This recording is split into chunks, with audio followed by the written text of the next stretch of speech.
What is up, everyone? Welcome to another episode of the Live Beyond Average podcast. I'm your host, Jordan Miller. Super pumped to be on with you on this beautiful Friday. And I was up late last night. I was up early this morning. Man, it was an investment night. We're going to talk about investments today in many different capacities, a couple different capacities, but it got me thinking this morning because I've been staring at my phone and at my computer screen. I got into some crypto back in like 2020, 2019 and did it lightly. And over the years, I've just steadied and got into it more, all the different things. And a lot of people, when they think about crypto, they think about Bitcoin. And really, that is the smallest scratching the surface of what decentralized finance really is. And so stick with me on this because I'm not going to talk about crypto very long right here. But last night was just one of those nights in the market that there's all of these different things you can invest in and trade and go back and forth in. And there is a lot of money to be made. There's a lot of money that is invested in these things. And so when they get hot, they get hot. And stuff moves very quickly. And so this market moves 365, 24/7. It doesn't stop. It's not like the stock market that's like 9 to 5, you know? So last night was one of those nights where things were hot and there was opportunity on the table to be had. There was money to be made. And so when you're doing that and you're putting some money in and it's moving that fast, you want to be able to watch it, pull out your initial investments, leave some in there to continue to make money. And so you're doing all of this quickly. And so last night we were rolling. We were up late. We were up early. I've been staring at it all morning long, making decisions and taking risks. A lot of times, a lot of this happens, and you have to decide what your risk tolerance is. And that's how it is for us in life, a lot of ways as well. When we're trying to build a portfolio, when we want to take risks on ourselves and our families, all of these things, you have to find what works for you. And investing has been this huge piece for me that's really opened up my mind. Being able to invest like this with a little bit more risk on some things, having other projects that are a little bit safer, longer term. But I was always been somebody who has invested in myself starting at a very young age. And so I remember starting my own business with my brother. We bought a vending machine back when we were in grade school. We went to the bank and we took out a loan in grade school and we bought a vending machine. We put it in my dad's hotel. We bought all of the candy and chips and popcorn. We priced the stuff and it taught us how to price things, what was selling, how to, why to price things a certain way. And that was an investment into ourselves in A, to make money, and B, to learn about business, to learn about money, to learn about how to price things, how to market things. And that really went along into other businesses that I've started and I've done along the road. I've also invested myself in a ton of time when I was playing basketball and I had the dream of playing college ball. The amount of time and money I invested into myself, and I invested into coaches to help me get to the level of play that I wanted to get to. I knew I couldn't just go to the courts and play if I wanted to be different and if I wanted to be good enough. And so I found really good coaches that were getting guys into college, that were training NBA guys, and I paid them to help me get there. I paid them to strength coaches to get me stronger, get me faster, make me jump higher. I trained shooting coaches that worked with some of the best shooters to redesign my shot and to how to make me shoot better. And I put in the work. So I put in time with the coaches and I paid them. And then I put in a lot of time executing on what they gave me, following up with them.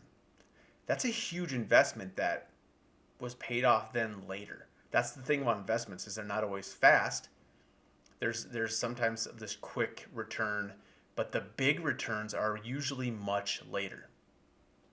And so that even continued on as you went forward and I started learning different things, and you just continue to invest. And now it's one of those things where I'm like, I'm expecting people to come in and invest with me as a coach, as a professional in what I do for 14 years, whatever it's been here, that my mindset though still has to be into this investment mode.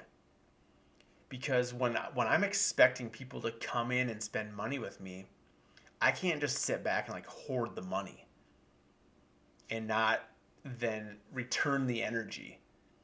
And so there's this return, and there's like a principle that really happens in life when we don't get greedy, when we don't get hoardy, that we have to continue to give and take.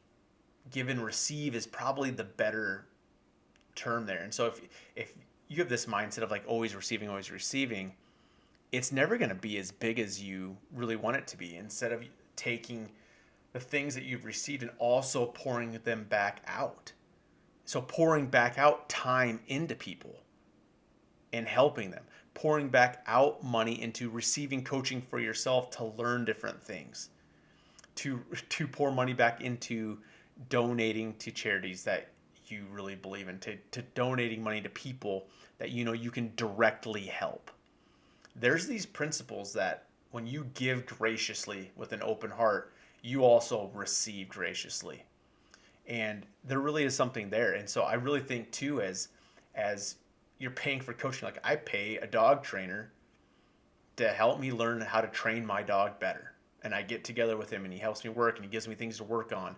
And I work on them for a few weeks and I go back and we do more stuff. We take the next level. And the things that I've learned about training my Belgian Malinois, my second one, compared to my first one that I did on my own, is night and day more. Like taking it to the next level, worth every penny, because I wanted to take knowledge further. It was worth the investment to put money into that knowledge, somebody that's been doing it for decades, and trade that money for his knowledge that I could apply then to myself.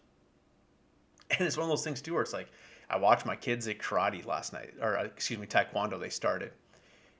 And I did Taekwondo growing up for years. And so seeing them do it is amazing. And I'm like, man, I want to challenge myself with something new. Like a few years ago, I picked up long distance running. I've been I trained, for basketball athletically. And then I got into like bodybuilding and weightlifting heavy and then some powerlifting, and all of these new things continue to grow.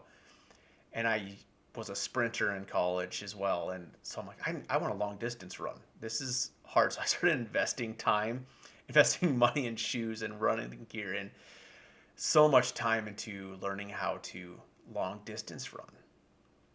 And then still maintaining my size and my strength and really hybrid training like that. I had to learn a lot to do it. I had to apply a lot of things.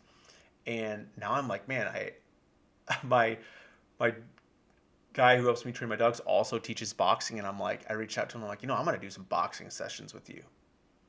After I watched my kids at Taekwondo last night, I'm like, I want to do something completely different. I thought about maybe I should jump in Taekwondo with my kids, but I'm like, I've already done that. Like, I don't think I'm gonna have this hunger in my soul for that. And I'm like, so I texted Jerry and I'm like, hey, how much are your boxing sessions? Because I think I just need to do something completely new. I'm gonna suck at it so bad, but I know what I'm gonna receive from challenging my mind, challenging my body in that new way, and doing something different. Like, it feeds me. Otherwise, it's just life gets boring. Like, I don't know. It just gets so boring. Repetitiveness of doing the same things. And there is a repetitiveness that needs to happen. I mean, it is a good thing. Like, getting very locked in on the things we need to do. There are some of the things I've been doing the same things for a couple decades. Here's my training that keeps me locked in, that I know needs to get done. So it's my food, it's my weightlifting. Like, not much has changed. It's pretty well the same. Those core principles don't really change. And that's what I try to teach my clients, is these core principles. We got to get them locked in. That accountability piece of paying that coach to help you for all that knowledge, to pay that coach to help encourage you. Investing into somebody always yields a greater return. Investing into somebody always yields a greater return on your end. Every single time. And so investments are the unlock. Continue to give out to things. Some investments, you might give money into somebody or a charity. It's not necessarily a monetary everything receive back. But there's always something in receiving back in the future you get from giving with a gracious heart. It is a principle. It happens. And so that is something that we just need to think about. And I really thought about late into the night last night as I was investing into crypto and doing these things and putting time into it and losing sleep and knowing, hey, I'm going to be a little bit tired today. But the moment's hot. The iron's hot. We got to strike right now. And so that's that same mentality you need to have of, I need to be investing into myself. You know, the fire's hot. The iron's hot right now. We got to go right now. I need to invest in myself. I need to find that person that's going to encourage me. I need to find that coach that's going to challenge me. I need to pay for their knowledge, pay for their wisdom, invest into them. Because here's the thing. If somebody's doing well as a coach and people are paying them, they're investing in other things that you might not see that are helping the world. And so you can know, like, you're not just giving somebody money to go to their next vacation, even though that's a good thing too. But you're investing, good people are helping the world. And that's that money turnover. And that money is just changing hands and growing other people and growing economies and growing people's dreams. That needs to continue to happen. And then the money goes into the right hands. Money is something that's going to be around. And so the good people might as well have it. But it starts with not having this hoarding mindset. You have to invest in the good people, and those other good people are going to invest into you. It has its circular. That's why just circles are super important. So investing time, money, energy, beliefs, love, all of these things that you invest in, people, are so important. But our mind shift around that has to, again, begin to adjust and change. Taking some risks for yourself.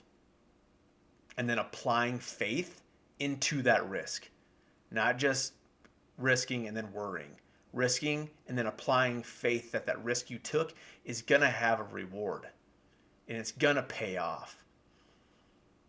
You guys, I hope this encourages you today. That's what I wanted it to be. Just a Friday. Let's go. I sat down, 0 notes written. I came off the computer screen upstairs. I'm like, I'm just going to go chat. We're just going to go. I hope you have an awesome weekend. Go invest in yourself. Go invest into somebody else as well.